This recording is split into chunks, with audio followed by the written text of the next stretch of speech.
truth is, we are now taken as an uneducated people, actually fools, people who doesn't even think, kids, someone who just tell what to do and they shouldn't ask why and how.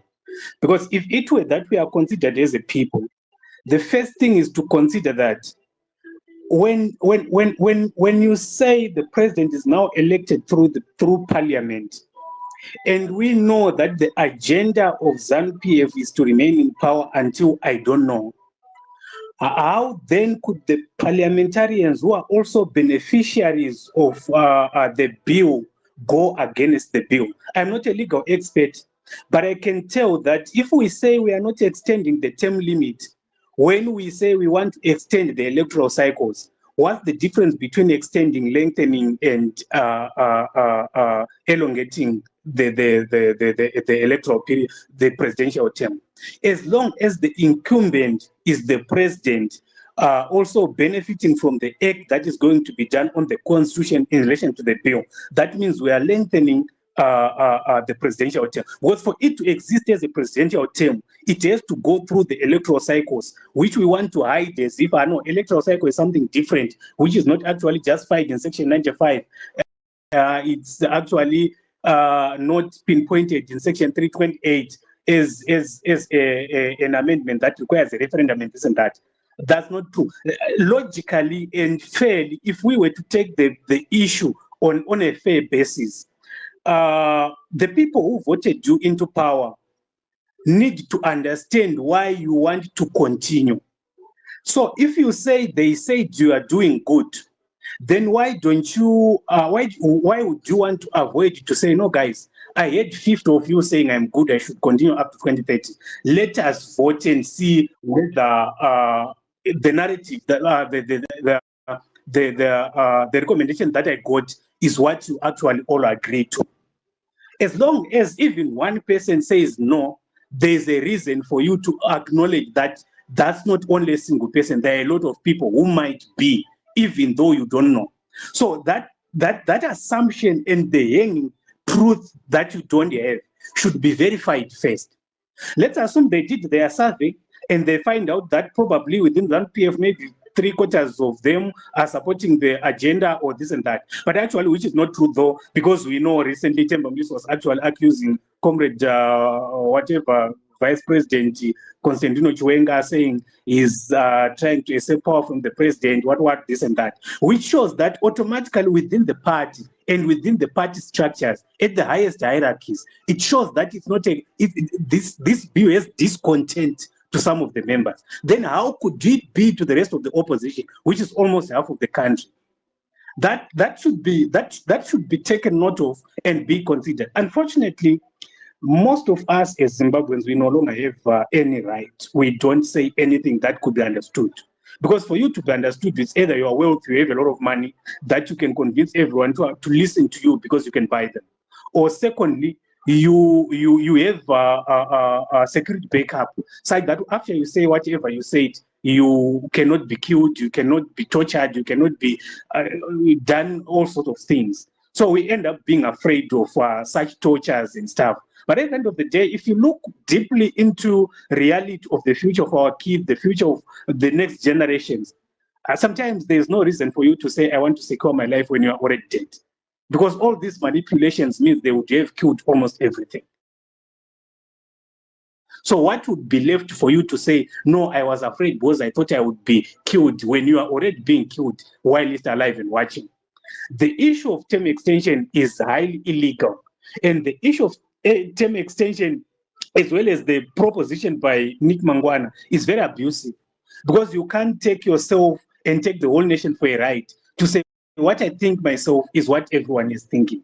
How would you just wake up in a given day and say, I know the whole people of Zimbabwe have agreed to the bill and the bill is going to pass whichever way because most of the people do really like it? How did you know that? That sense which came into his mind until he published that statement shows us that actually automatically what they are doing is not correct. Because if he would know that what they do is correct, there was no reason to justify that the whole populace of Zimbabwe is supporting that. The fact that you want to highlight that fact, he knows we are omitting one of the most important procedure that is going through the referendums that are required, as they were articulated by Justice Mavenge or something like that, on their conversation with Professor Jonathan Moyo, as well as what Professor Maduka actually said some time before. So they want to run away from the constitution and try to inflict some statements which give you a narrative that are no, at a reasonable person's perspective, what they thought is actually good. And wow, as it usually happens with ZANU-PF, who else would go against it? But actually, we are not into that. If some are there who actually support that notion, I think they need to be educated somehow. Of course, we know we don't have capacity to do so, because if we just gather today, there is a riot police and all the things to try and harass you, intimidate you, and disperse you. But that will not keep you. If you have a good spirit, you should not be kept away from advocating for the right thing just because there is someone who will come and beat you or intimidate you. Either way, even if you keep quiet, remember, some people do die even without their participation in anything. Like in 2018, I was in Harare when the shooting happened, when this lady was killed, who was from work and was shot from the back. All those incidents, that person wasn't even involved in the demonstration. I witnessed that myself. She wasn't there, but she was shot. So whichever way, as long as we have this autocratic leadership and this brutal way of leading, we will never achieve that freedom which we think we have if we keep quiet, or that peace which we think we have if we keep quiet. Keeping quiet is not a solution. The best way is to say what is right. Whether it takes you into the pit, it takes you to heaven or to hell, or whatever the outcome, the truth shall set you free. And that should be priority.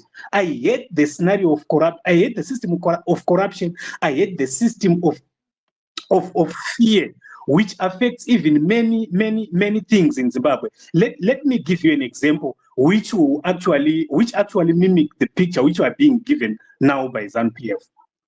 If you go to any of the government public service organizations, say for example is the labor organization right now, if there is anyone who does not have money, who cannot influence the legal institutions, who can go to labor now claiming that there was abuse at my employment in 1, 2, 3 manners and get fair judgment, I will doubt that 100%. There is no such a thing. Why? Because those guys, they are dancing according to the tune of the political narrative that have been instituted by ZANU-PF, so that everything, even the police, when you face a policeman, maybe you are driving across a certain road and you face a policeman, when they come or confront you, they have the full legal authority on them. They feel like they understood law better than anyone else, not because they understood law, but they have invested in them this brutal thought and habit, so that it can't even be drained out of them. It's now their habit, it's now their culture. And for us to drain that culture out, we have to be collective as citizens. Remember, if we had the same thought as what I think, say probably the bill is now passed by force, then we say each and every member from their places, we just move out and say, no, this is not the right thing. How many people will be in the streets, and who is that military personnel who can shoot such a person?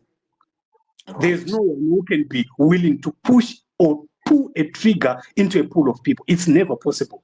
But the problem now is we have accepted the divide and rule policy and tactic which is being used by ZANU-PF. But unfortunately, the challenge is most of the people who actually are aligned to that rule by trying to keep quiet as a way of resolving matters are the one who suffers the most. Because you benefit nothing, one, your parents are struggling, you can't even get NASA pension payments, which you have been subscribed probably for 30 years, 40 years, and you are earning nothing less than even $20. How can that let you survive? Then later alone, now you are told you cannot choose your president. You need to be, that needs to be determined by the top leadership of ZANU-PF. Is that democracy? Rather, even if it were not democracy, but if we agreed before that by choosing the president, we need the people to determine, why should we run away from the right police? Let's just follow the same